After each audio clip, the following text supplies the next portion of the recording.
मैया कहाँ से आई हो मेरी माँ? बम्बई से। बम्बई? अंधेरी से। अंधेरी जी। कौन कौन है आपके घर में? मेरे घर में मेरी मम्मी थी, नहीं है, पापा बचपन में नहीं थे। अच्छा, मेरे शादी नहीं किया था। आपने शादी नहीं की? बहन भाई को संभाला मैंने।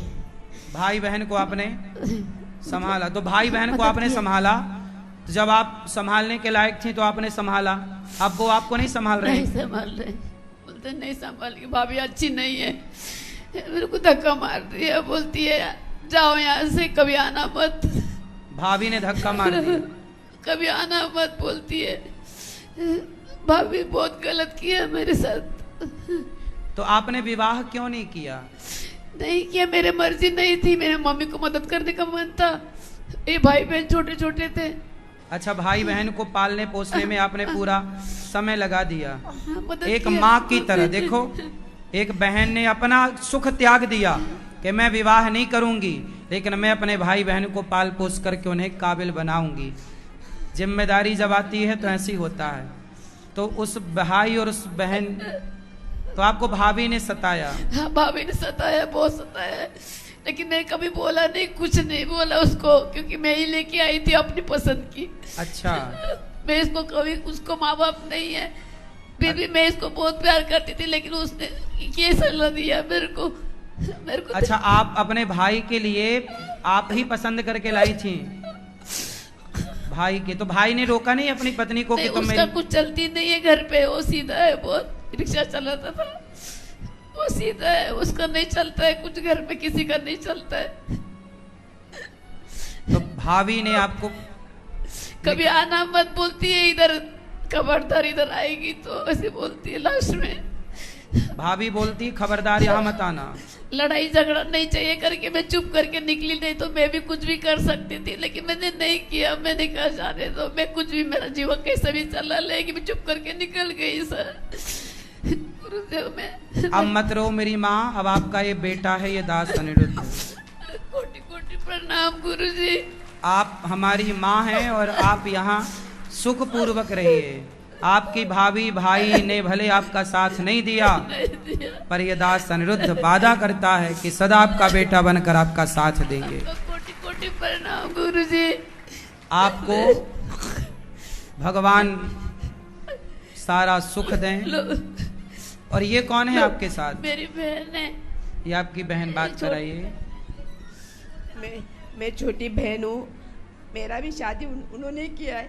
इन्होंने किया है? हाँ जी। आपकी माँ की तरह इन्होंने आपको पाला पोसा है? हाँ जी, पर मेरा घर बहुत छोटा है, 10 बाई 12 में रहती हूँ। मेरे बेटे की शादी होने वाली, तो मैं अभी नहीं रख सकती उसको। 6 महीना रखी। इतना साल उसने अक्षय कुमार के पास काम किया था, 70 साल इसने घर काम किया है घर में। अभी 6 महीना ही हुआ, उसको कोई रख नहीं रहा है। मेरे पास थी, फिर अभी यहाँ पे आ गए। वो उनके मर्जी से आई, फिर मैं भी बोली कि तुझे अच्छा लगता है वहीं जाओ, कृष्ण भक्त बहुत है। तो आप भी इनको नहीं रख सकती क्योंकि घर छोटा है? हाँ, मेरी फैमिली, कल को बच्चा। और आपकी भाभी इनको नहीं रखना चाहती? हमसे बात ही नहीं करती है। घर था, उनको मम्मी ने दिया था। हाँ। घर था, उन्होंने अपने नाम कर लिया। अच्छा, मैया का घर भाभी ने अपने नाम कर लिया? मम्मी ने रखा था एक घर, उनको भी था, इनको भी था। हम लोग ने कुछ लिया नहीं माँ बाप का। मतलब आपकी संपत्ति भी हड़प ली भाभी ने? हाँ जी, हाँ जी। बात कराओ मैया से। संपत्ति अपने पास रखती, घर तो इसी बहाने वो सेवा करती मेरी माँ। मम्मी ने दिया, मेरे नाम पे थी, और मेरे पेपर उनके, मैं लोगों के घर में काम करती थी। सर पेपर घूम जाएंगे, तो मैंने कहा बाद में मरने के बाद तुम्हारा ही है, लेकिन ये पेपर रख लेना, मेरे मरने के बाद बच्चे लोग तुम्हारा ही है, ऐसा करके दे दिया था संभालने के लिए। भाभी को? भाभी को नहीं, उसके बच्चे लोग को। वो पढ़े लिखे है, तो वो बच्चे लोग का कोई दोष नहीं, वो किसी का चलने ही नहीं देती है, बात ही किसी को चुप करवा देती है। सर गुरुदेव, तो संपत्ति, आपका घर भी उसने अपने नाम कर लिया? अपने नाम कर लिया। बोलती तेरा कुछ नहीं, इधर जा तू। मैं 10-12 साल मैंने ध्यान नहीं दिया। मेरे को बहुत विश्वास था, प्यार था। मेरे को लगा लास्ट में ये लोग ही तो है मेरे लिए, लेकिन लास्ट में मुझे पता लगा कि इन्होंने तो पेपर अपने नाम करवा लिए। देखिए जरा, इसे कहते हैं छल। क्या है ये? हो सकता है भाभी ने कि इनका घर अपने नाम कर लिया और घर से निकाल दिया। कितनी जगह लगती माँ को घर में सोने के लिए, और कितनी रोटियां खाती और उम्र है कितनी अधिक, अब बची कितनी है। एक इंसानियत का परिचय तो देती भाभी जी, एक इंसानियत के नाते तो बूढ़ी जिसने आपका पति पाला पुत्र की तरह, एक बहन ने भाई को मां बनकर पाला और बाद में देखिए उन्हीं अपनों ने इस तरह ठुकराया। तो देखिए जब अपने ठुकराते हैं तो ये गौरी गोपाल के दरवाजे इन माओं के लिए खुले हुए मिलते हैं। आपसे कहता हूं ये दास अनिरुद्ध को भिक्षा देना बंद ना कर दीजिएगा। आप सबके दान से इन वृद्ध माओं के सेवा और इन माओं की आंखों में जो आंसू है ना, ये आखिरी आंसू हैं। अब यहाँ रहने के बाद माँ की आंखों में हम कभी आंसू नहीं आने देंगे। आपसे मेरी प्रार्थना है, आओ मानव जाति की सेवा करें, इंसानियत की सेवा करें। गौरी गोपाल में मानव जाति की इंसानियत की सेवा है। यहाँ ये भेद नहीं है कि ये तेरी माँ है या मेरी माँ, यहाँ तो सब हम सबकी माँ है। आप भी बेटा बनिए। देखो माँ ने तो अपने भाई बहन के लिए ब्याह तक नहीं किया, अपने सुख का बलिदान दे दिया। क्या इस त्याग को समाज कभी देख पाएगी? क्या वो भाभी इनकी जिन्होंने इन्हें निकाल दिया, क्या इनके त्याग और इनकी तपस्या को कभी समझ पाएंगी? हर व्यक्ति स्वार्थ में इतना डूब गया है, अंधा हो गया है कि उसे कुछ दिखाई ही नहीं पड़ रहा है। इसलिए आपसे कहता हूं, आप लोग अपने सहयोग के हाथ जरूर पहुंचाइए और आप अपनी माँ के नाम से जब इन माँओं को खवाओगे ना, तो आपकी माँ जहां होगी भगवान के धाम में, वो बहुत आशीर्वाद देगी कि बेटा तूने एक माँ की सेवा की है। और आप सब तो देखो माँ है ना, आप सब भी तो कोई पिता है, कोई माँ है। आप एक इंसान के दर्द को पता नहीं कितना समझते हैं, लेकिन समझिएगा, आप कमाओ, खूब पैसा कमाओ, पर उसका कुछ हिस्सा गौरी गोपाल आश्रम में देखो 286 माताएं, ये 287 माता है, ये 287वीं नंबर की माँ। अब बहुत जल्दी 290 माँ हो जाएंगी, फिर 300 माँ होंगी। रोज तो कोई ना कोई माँ आ रही हैं। किसे हम कह दें कि यहाँ जगह नहीं है, और सच्ची अब जगह नहीं बची। लेकिन क्या करें, इनकी भाभी की तरह तो हम नहीं कह सकते ना कि जाओ। इंसानियत उनके अंदर मर गई है, हमारे अंदर अभी जिंदा है। इसलिए ये गौरी गोपाल का काम जो चल रहा है ना, आश्रम निर्माण का, ये आप सहयोग करते हो तो काम चलता है, आप सहयोग नहीं करते काम रुक जाता है। इतना बड़ा आश्रम है, 1000 माएँ रह सकती हैं, इतना बड़ा आश्रम। अब बताओ पैसा नहीं लगेगा इस आश्रम के निर्माण में? फिनिशिंग में बहुत पैसा लगता है। स्ट्रक्चर तो खड़ा हो गया, अब फिनिशिंग कराओ, बड़ा पैसा लगता है। तो जब पैसा आता है तो मैं काम शुरू करवा देता हूँ, नहीं होता पैसा काम बंद कर देता हूँ। आप लोगों से मेरी प्रार्थना है कि एक एक कमरे की फिनिशिंग आप अपनी तरफ से करवा दोगे, कि मेरी तरफ से एक एक कमरे की फिनिशिंग, तो आप थोड़ा थोड़ा भी सहयोग करोगे तो ये माँओं का घर, माँओं का ये घर जल्दी बन के तैयार होगा और फिर इन माँओं को यहाँ सहारा मिलेगा। अपनों का सहारा नहीं मिला, आपका सहारा मिल जाए। आपसे मेरी प्रार्थना है कि इन वृद्ध माँओं का साथ जरूर दीजिए। इन वृद्ध माँओं का साथ देना सही है कि गलत है? कौन कौन सही मानता है?